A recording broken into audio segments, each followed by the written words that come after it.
आगे चलते हैं। इसके बाद नेक्स्ट आता है आपका simple average cost price method.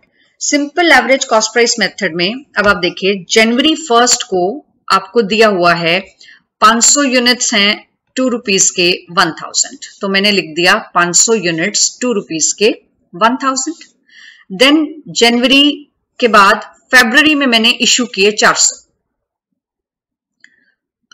Sorry मैंने गलत लिख दिया, ये 500 यहां आएगा, 2 रुपीज यहां आएगा, 1000 यहां आएगा, ठीक है। अब उसके बाद 500 एंड 1000 एवरेज प्राइस या वेटेड एवरेज प्राइस में हमें रेट की कॉलम की जरूरत नहीं पड़ती है।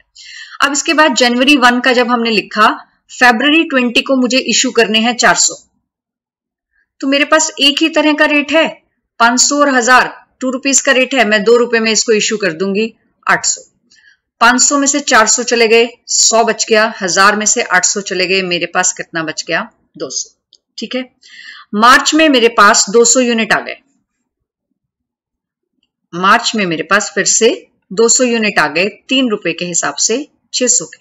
अब मेरे पास 100 तो पड़े हैं 200 के और 200 पड़े हैं 600 के, मेरे पास इस डेट को ये चीज पड़ी है, ठीक है।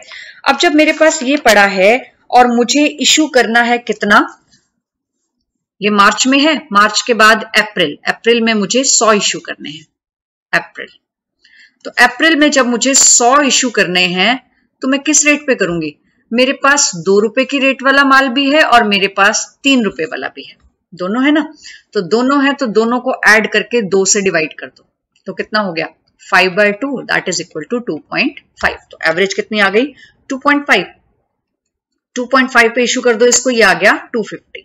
अब 100 में से ये 100 चले गए, बचे कितने 200, 200 बच गए, और रेट इकट्ठा लेते हैं हम, 800 में से 250 निकाल दीजिए, तो यहां पर हम सीधा लिख देंगे 550, ओके।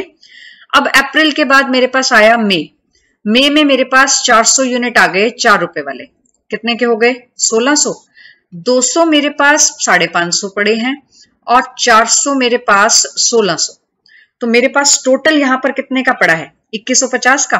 तो मैं इसको अलग अलग लिखने की बजाय मैं इसको यहां पर इकट्ठा भी लिख सकती हूँ, तो कितने का आ गया यहाँ पे 2150 का। क्यों ऐसा क्यों लिखते हैं हम, क्योंकि हम यहाँ पे रेट अलग अलग नहीं ले रहे ना, हम एवरेज निकाल रहे हैं।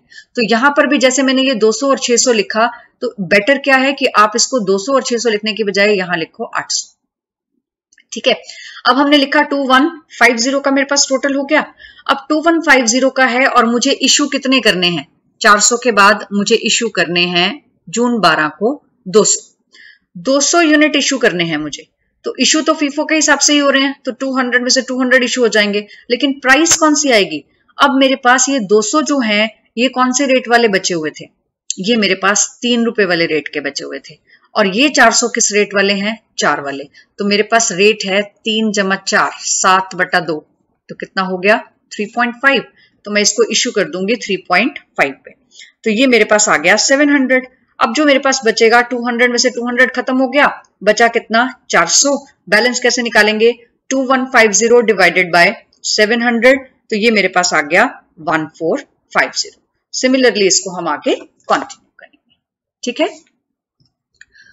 लास्ट मेथड है हमारा weighted average cost price method. तो सेम क्वेश्चन है जो हमने अभी किया, जनवरी 1 को मेरे पास 500 यूनिट्स हैं 2 रुपीज के 1000, तो मैंने लिखा कि मेरे पास 500 यूनिट हैं जिनका अमाउंट कितना मेरे पास आता है 1000।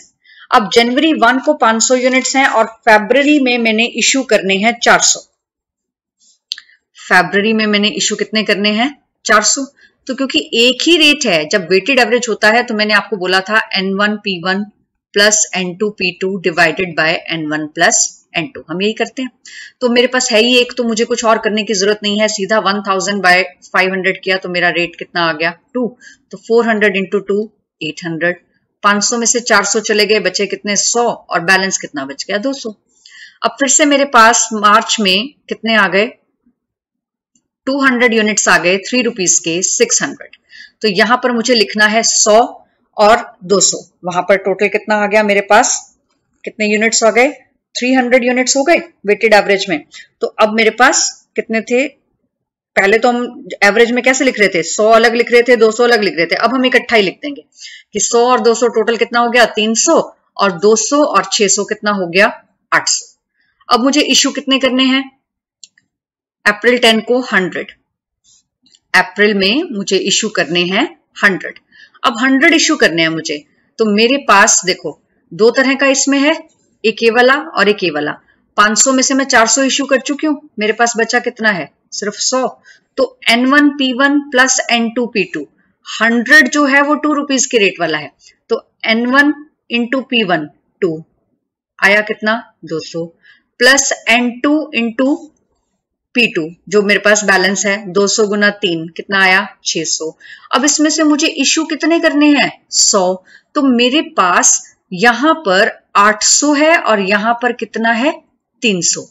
800 डिवाइडेड बाय 300 मेरे पास जो भी रेट आएगा, ये रेट आ गया 2.67।